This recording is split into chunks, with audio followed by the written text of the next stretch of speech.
तरह से मुद्दे की बात होनी चाहिए। मेरा मानना है कि अगर समाज में अगर कोई सबसे बड़ा दुश्मन है तो वो बेरोजगारी है। नौजवान लोग पढ़ लिख के डिग्री लेकर के भी बेरोजगार है और लगातार मोदी जी के राज में बेरोजगारी दर जो है बढ़ता चला जा रहा है। हमने 2020 के चुनाव में वादा किया था कि अगर आप लोग हमको मुख्यमंत्री बनाइएगा तो 10 लाख नौकरी देगा। लेकिन 2020 का जब चुनाव रिजल्ट आया तो बहुमत के लिए 122 चाहिए था। हम लोग बहुमत पास कर गए थे, लेकिन छल कपट से ये लोग 122 के जगह हम लोगों को 114 के आसपास रोकने का काम किया। आपकी सरकार बन गई थी, आप बैठ जाए। किसी विधायक को 50 वोट से हराया गया, किसी को 12 वोट से हराया गया, किसी को 100 वोट से हराया गया, किसी को 500 वोट से हराया गया। 4 बजे के बाद गिनती बंद कर दिया था, रात के अंधेरे में 12 बजे के बाद गिनती शुरू किया था। फिर भी सरकार बनी, हम विपक्ष में आए, हमें स्वीकार था, फिर भी हमने ठाना था कि बेरोजगारी मुद्दे को लेकर के हम लड़ाई लड़ने का काम करेंगे। फिर बाद में आप लोग तो माननीय मुख्यमंत्री जी को जानते ही हैं, हमको बताने की जरूरत नहीं है। आदरणीय लालू जी के पास आए, हमारे घर आए, उन्होंने कहा कि हमारी पार्टी के भाजपा वाला तोड़े था, हमारे विधायक लोगों के मुबावता महाराष्ट्र में तोड़ दिया। पैसा से, प्रलोभन से भाजपा वाला ऑपरेशन लोटस चलाना था, झारखंड में प्रयास करना था, कर्नाटक में किया, मध्य प्रदेश में किया। तो मुख्यमंत्री जी गिड़गिड़ाते हुए आए और हाथ जोड़ करके ऐसे ही माफी मांगे मेरे माता पिता से, हमसे बहुत बड़ा गलती हो गया, मोदी जी हमारे दल को तोड़ रहे हैं, लालू जी हमको माफ कीजिए और फिर से आइए मिलते हैं और 2024 में भाजपा को रोकने का काम करते हैं। हम नहीं चाहते थे कि हम मुख्यमंत्री जी का साथ दें, काहे हम जानत रही।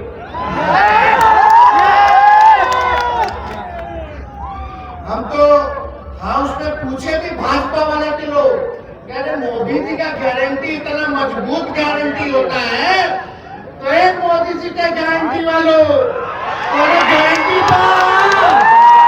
बिहार के मुख्यमंत्री फिर से पलटेंगे कि नहीं पलटेंगे, जरा बताओ।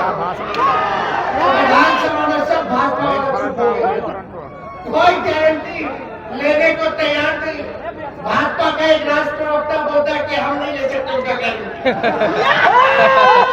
तो हम जान रहे थे, लेकिन देश भर के नेताओं का दबाव था, सब लोग चाहते थे कि भाई कुछ भी हो जाए लालू जी, अगर नीतीश जी सच्चे मन से आ रहे हैं तो आप उनको स्वीकार कीजिए, चाहे जो त्यागना हो, जो कुर्बानी देनी हो, दे करके देश को बचाने का काम कीजिए, देश के लोकतंत्र को बचाने के काम कीजिए, देश के संविधान को बचाने का काम कीजिए। यही एक शर्त था जिसके लिए हम और नीतीश कुमार जी साथ आए थे। उन 17 महीनों में साथ आए, हम मुख्यमंत्री बने और हमारा जो एजेंडा था, भले मुख्यमंत्री ना बने हो, लेकिन हमारा एजेंडा था 10 लाख नौजवानों को सरकारी नौकरी देने का। अकेले मुख्यमंत्री से नीतीश कुमार जी थके हुए थे।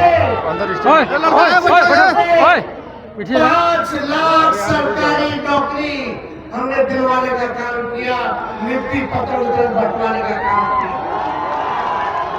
और अभी और बहाली आने वाला है जिसका फाइल हम करके गए हैं, जो मुख्यमंत्री जी रोके हुए स्वास्थ्य विभाग का आने वाला है।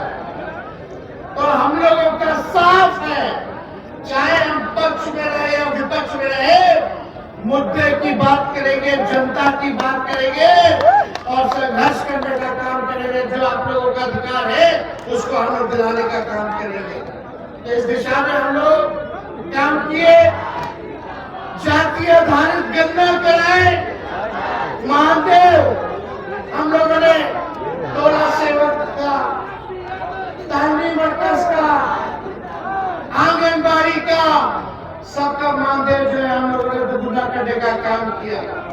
आशा ममता जो दीदियां थी उनका भी हम फाइल करके गए हैं, 2500 रुपए हम कर दिए हैं, लेकिन अभी भी मुख्यमंत्री जी फाइल रोक करके बैठने का काम किए हैं। तो फिर से माननीय मुख्यमंत्री जी जो है भाजपा की तरफ चले गए। हम लोग पूछे कि भाई क्या कारण है, काहे गए, तो उनके पास कोई जवाब नहीं है कि वो भाजपा के साथ क्यों चले गए। तो हम तो नहीं बता सकते ईडी का डर है या सीबीआई का डर है, लेकिन हम सब लोगों को, जो आपकी बात कर रहा है, राहुल जी आपकी बात कर रहे हैं, जनता की बात कर रहे, गरीब की बात कर रहे, किसान मजदूर नौजवानों की बात कर रहे हैं, असल मुद्दों के बारे में बात कर रहे हैं, हम हो या और हमारे साथी हो। मोदी जी जवाब नहीं देना चाहते हैं कि क्यों नहीं किसानों का आय दुगुना किया, क्यों नहीं 2-2 करोड़ रोजगार बांटने का काम किया, क्यों नहीं हर एक के खाते में 15-15 लाख देने का काम किया, 22 तक सबको पक्का मकान देने का वादा किया था। अगर ये सवाल हम लोग पूछते हैं तो मोदी जी अपने सीबीआई, ईडी, इनकम टैक्स जो इन्हीं के पार्टी के प्रकोष्ठ के रूप में काम कर रहे, सेल के रूप में काम कर रहे, वो हम लोगों के पीछे लगा दिया जाता है। लेकिन हम आप लोगों को कहना चाहते हैं, हम लोग डरने वाले लोग नहीं हैं, लड़ाई लड़ेंगे, आपकी लड़ाई लड़ना है, आपको अधिकार दिलाना है। तो आप सब लोग हाथ उठा के बताइए, लड़ाई लड़ना कि नहीं लड़ना? भाजपा भगाओ, भाजपा भगाओ, भाजपा भगाओ। और ज्यादा समय हम नहीं लेंगे। इसके बाद 20 तारीख के बाद से मेरा हर जगह, बिहार के हर जिले में कार्यक्रम लग रहा है। हम फिर आपके बीच आकर के अपनी बातों को रखने का काम करेंगे। हम राहुल गांधी जी को यही संदेश देना चाहते हैं कि आप जो काम कर रहे हैं उसी निडरता के हिसाब से आप अपने काम को करते रहिए। आपके पीछे हम लोग मजबूती के साथ खड़े हैं, और भी समय आएगा हम लोग कोई भी कुर्बानी देने के लिए हम लोग खड़े रहेंगे, लेकिन देश का सौदा नहीं होने देंगे। जिन पूंजीपतियों को देश को बेचने का काम कर रहे हैं वो काम नहीं होना चाहिए, आपका अधिकार मिलना चाहिए। तो इन चंद शब्दों के साथ आप सब लोगों को हम धन्यवाद देते हैं, आप सब लोगों को बधाई देते हैं कि आप लोग इतने तादाद में, इतनी संख्या में आप लोग यहाँ उपस्थित हुए और अपनी बात को एक विराम देते हुए आप सब लोगों का धन्यवाद करते हुए जय हिंद, जय बिहार।